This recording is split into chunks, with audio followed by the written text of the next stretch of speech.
Değerli dostlar, bugün yine birlikteyiz. Bugün ne diyoruz? Profesör Doktor Ahmet Karabulut ile kalbinizi sevin diyoruz. Bugün ne konuşacağız? Önemli bir konu başlığı konuşacağız. Sizin de dikkatinizi çekecek bir konu başlığı olacak. Daha önce konuştuk ama farklı bir şekilde yansıyacağız. Bugün zayıflamayı konuşacağız. Biliyorsunuz gerçekten millet olarak kiloluyuz. Özellikle hanımlarımız, kadınlarımız Avrupa'da birinci durumda ve şu anda erkekler de Avrupa'da ilk 5'e adaylar, ilk 5'e doğru gidiyorlar. Gerçekten toplum olarak şişmanlıyoruz. Peki nasıl zayıflayacağız? Maalesef hareket etmiyoruz, boğazdan kesemiyoruz. Biliyorsunuz şu sıra ne moda? Hemen gideyim bir ameliyat olayım, kısa yoldan, tüp mide olayım vesaire. Kilo vereyim, kalıcı kilo vereyim. Gerçi yani bariyatrik cerrahi dediğimiz ameliyatla zayıflamanın da bazı endikasyonları var ama herkese ameliyat yapılamıyor. Burada tabii farklı bir tedavi yöntemi devreye giriyor. Nedir bu? Son dönemde oldukça popüler iğne ile zayıflama yöntemi. Biliyorsunuz bir zamanlar çok sık kullanılan 2 tane zayıflama hapımız vardı. Neydi onlar? Xenical Orlistat bir de Reductil Sibutramine şu anda kullanılmıyor. Sibutramine hatta yüksek tansiyonla ilgili sıkıntılar olduğu için piyasadan çekildi. Ve tabii bu zayıflama ilaçları ile ilgili acaba güvenli mi değil mi diye kafalarda soru işaretleri bıraktı.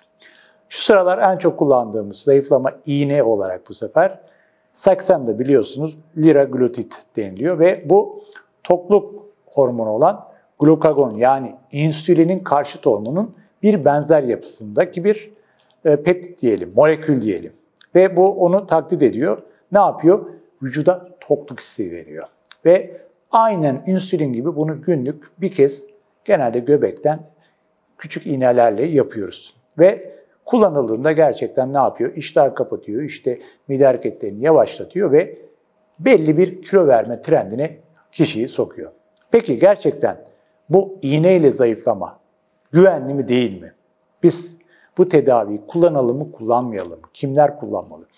Bir kez şunu söyleyeyim. Öncelikle vücut kitle indeksine bakıyoruz. Yani vücut kitle indeksi bakıldığında hani kilogramı metre cinsinden boyun karesini bölüyoruz ve eğer bu değer 30'un üzerindeyse biz obeziteden bahsediyoruz. Diyoruz ki ne yapın? Bu ilacı kullanın. Eğer 30'un altındakiler ise yani bu iğneden ziyade basit bir yaşam tarzı değişikliği nedir bu? İşte hareket, egzersiz ve biraz diyetle çok rahat kilo verirler. Gerçi 30'un üzerindekiler de vücut kitle indeksi 30'un üzerinde olanlar da kilo verirler ama burada direnç olanlar bu iğneden yardım alabilirler. Peki gerçekten bu iğne gerçekten güvenli mi değil mi, faydalı mı değil mi? Ve ben son dönemde ben de hastalarımda oldukça sık kullanmaya başladım. Bir kez bu iğneyi doğru şekilde doğru kişilere vermek lazım. Bu iğne ne yapıyor? Birincisi bir tokluk hissi yaratıyor. İkinci olarak mide hareketlerinizi biraz yavaşlatıyor ve midenin boşalmasını geciktiriyor. Böyle olunca da ne oluyor? Sizin tokluk hissi olduğu için daha hızlı yiyorsunuz. Peki bu iğneye başladınız ama siz diyetinizde hiçbir değişiklik yapmadınız. Bu sefer ne olacak? Mide hareketleri, bağırsak hareketleri değiştiği için sizde bulantılar başlayacak. Sizde yeri gelecek kusmalar başlayacak. Gaz ve karında şişkinlik olayları olacak. Kabızlık şikayetleri olabilir. Bu tür durumlarda ne oluyor? İnsanlar maalesef bu iğneyi bırakmak zorunda kalıyorlar. Yani şunu bilmeniz lazım. Siz bu iğneye başlayacaksınız, Saxenda'ya başlayacaksınız. Bütün yükü bu iğnenin sırtına yüklemeyeceksiniz. Ne yapacaksınız? Diyet ve egzersiz de yapacaksınız. Çünkü bu iğneyi siz ömür boyu kullanamazsınız. Belli bir süre kullandıktan sonra iğneyi keseceksiniz ve işte en büyük sıkıntılardan bir tanesi şu. Siz yaşam tarzınızı düzene sokmazsanız iğneyi kestiğinizde kiloları bir kısmını bazen çoğunu geri alabiliyorsunuz. Yo-yo fenomeni diyoruz. Yani siz bu iğne belli bir süre size destek olacak. Ondan sonrasında siz yaşam tarzıyla gideceksiniz. Sağlıklı bir yaşam tarzıyla. Peki ne kadar süre kullanmamız lazım? Bir kez bu iğneye başladığınızda şu süre şundan önemli. Çünkü şu anda hani belli bir aylık maliyeti de var ve uzun süreli sürekli iğne yapmanız gerekiyor. Hani bazen o iğne yapmak da kişiye acı da verebiliyor. Gerçi küçük insülin iğneleri şeklinde yapılıyor ama bir kez minimal bir 6 ay kullanmak lazım ve ortalama 1 sene öneriyorum ben. 1 sene öneriyorum ki bir anda kullanıp bırakıldığında vücudun metabolizmasını bozabiliyorsunuz. Düşük dozda başlıyor. Kişi tolere ediyor mu etmiyor mu ona göre yavaş yavaş doz arttırımı yapılıyor. Maksimal doza genelde 1 ay içerisinde varılıyor. Ve ondan sonra hedef dozda devam ediyoruz. Keseceğimiz zaman da dozu azaltarak kesiyoruz. Birden kesmiyoruz. Dozu azaltarak yavaş yavaş vücudu alıştıracak şekilde kesiyoruz. Peki kimlere yapmayalım bu iğneyi? Herkese yapılabilir mi? Şöyle söyleyeyim, özellikle daha öncesinde tiroidinde bir kanser hikayesi olanlarda çok önerilmiyor. Onun dışında kronik böbrek yetersizliği olanlarda, kalp yetersizliği olanlarda bu önerilmiyor. Onun dışındaki çoğu hastada demeyelim, gerçi şu anda obeziteyi bir hastalık olarak kabul ediyoruz ama insanların biraz moralini de bozmak istemiyoruz. Çoğu kimse kullanabilir diyelim buna. Ciddi karaciğer yetersizliği olanlarda da çok önerilmiyor çünkü biraz karaciğer enzimlerini bozabiliyor bu iğne. Peki yan etki yapabiliyor mu? Onu söyleyeyim. En çok gözlemlediğimiz yan etki söyledik. Yani özellikle mideyle ilgili sıkıntılar, bağırsakla ilgili sıkıntılar, işte gazdır, hazımsızlıktır, bulantıdır. Bu iyi bir diyetle gerçekten önüne geçilebiliyor. Onun dışında biz takiplerde ne yapıyoruz? Genelde doz titrasyonu yapıp maksimal doza çıktıktan sonra bir karaciğer enzimlerine bakıyoruz, böbrek fonksiyonlarına bakıyoruz. Beraberinde bir tiroid hormonlarına bakıyoruz bir sıkıntı. Yani genel bir kan değerlerine bakıyoruz bir sıkıntı var mı yok mu. Tabii bu süreçte hani iğne yaparken takipleri de yapıyoruz. Çünkü belli bir kilo verimi oluyor. Bir noktada bir direnç oluyor. O dirençte bir doz değişiklikleri gerekebiliyor. Hani dirençle karşılaştığınızda yani ben buraya kadar kilo verecekmişim, bundan sonra bu iğneyle veremem dememek lazım. Birazcık daha ısrarcı olmak lazım. Tabii bununla beraber özellikle şeker hastalarında bu iğne başlayacaksa şeker ilaçlarını düzenlemek lazım. İnsülin alıyorsa insülin dozunu düzenlemek lazım. Çünkü beraberinde bu iğneyi kullandığınızda şekerde ani düşmeler olabiliyor. Ya da bazı şeker ilaçlarının etkileriyle zıt etki ettiği için şeker ilacının etkisini düşürebiliyor. Yani onun için ne yapıyoruz? Şeker hastalarında özellikle insülin dozunu düşürüyoruz ve beraberinde kullandığı ilaçlarda bu iğneyle etkileşmeyecek ilaçları tercih ediyoruz. Gerçekten hani yüksek doz insülin kullananlarda bu iğne kullanıldığında insülin ihtiyacı azalıyor. Niye? Çünkü özellikle bu iğne, bu insülin direnci dediğimiz olaya gerçekten güzel bir çare. İnsülin direncini kırıyor, vücuttaki insülin isteğini, ihtiyacını azaltıyor. Uzun vadede bir de ne yapabiliyor bu? Bazı kişilerde safra taşı yapabiliyor. O açıdan özellikle safrasında çamur olanlar, safra kesesiyle ilgili sıkıntı olanlar ya da safrasında taş olanlar da hani bununla ilgili bir şey var mı yok mu takipte, onun da bir safra taşı var mı yok mu onu da takibini yapmakta fayda var. Kalp hastaları kullanabilir mi?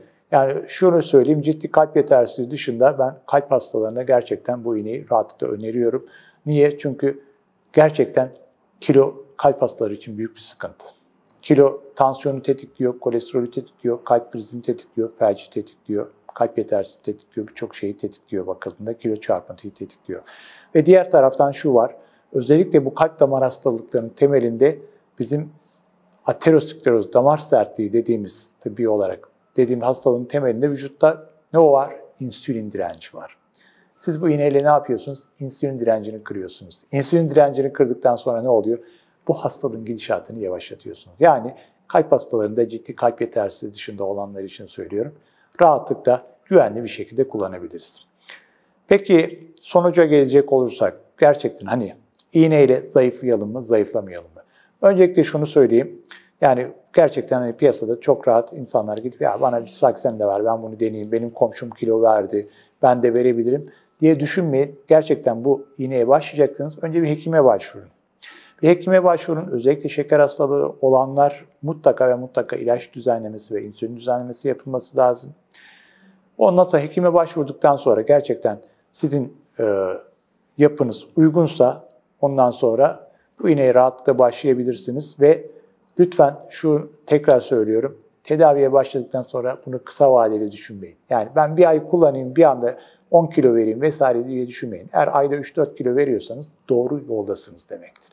Hedefimiz ayda 3-4 kilo, bakın ayda 3 kilo verseniz, ayda hadi 3 kilo boş ver, 2 kilo bile verseniz bir yılda eder 25 kilo. 3 kilo ver 30 kilolara, hedef kiloya çok rahat varırsınız. O açıdan hedef kilomuzu başta belirleyip ona göre gitmek lazım ve hedef kiloya yaklaştığımızda da ne yapacağız? Yavaş yavaş bu iğnenin dozunu azaltarak iğneden kurtulacağız. Ama ortalama kullanım süresi olarak dediğim gibi bir yılı gözden çıkarmak gerekiyor. Hani ben bir ay, 2 ay kullanayım vesaire derseniz çok da bir fayda göremezsiniz. Bu şekilde bugünkü programın sonuna gelmiş oluyoruz. Ne sorduk? İğne ile zayıflama güvenli mi?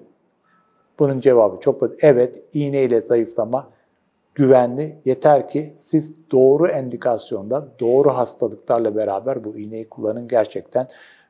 Bununla ilgili şu anda muhtemelen daha yeni jenerasyon tedavilerde gelecek. Şu anda ülkemizde liraglutid, Saxenda en sık kullanılan iğne ile zayıflama ilacı şu anda bakıldığında ve gerçekten çoğu kimsede benim şu anda kendi tedavi ettiğim çoğu kimsede de çok iyi sonuçlar aldık. Kilo vermeyen ya da tolere edemeyen kişi çok az oldu.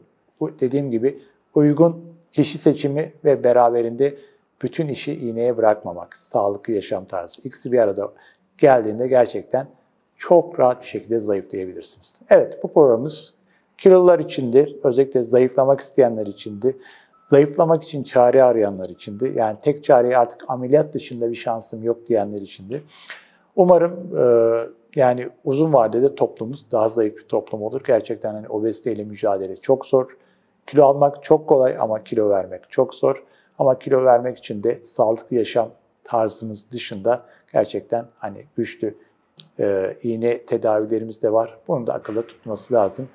Bir sonraki Kalbini Sev programında tekrar görüşelim diyoruz. Programın sonunda 2 tane kitabımızı hatırlatıyoruz. Yaşam tarzınız kaç puan ve kolesterol yalan mı gerçek mi? Özellikle bu yaşam tarzınız kaç puan kitabımızda sağlıklı yaşam tarzını anlattık ve burada obezite, şişmanlıkla ilgili bir başlık da var. Faydalı olacağını düşünüyoruz. Bir sonraki programda yine görüşelim diyoruz. Label Grup stüdyolarından kamera arkasında Soner'le beraber hepinize sağlıklı günler diliyorum.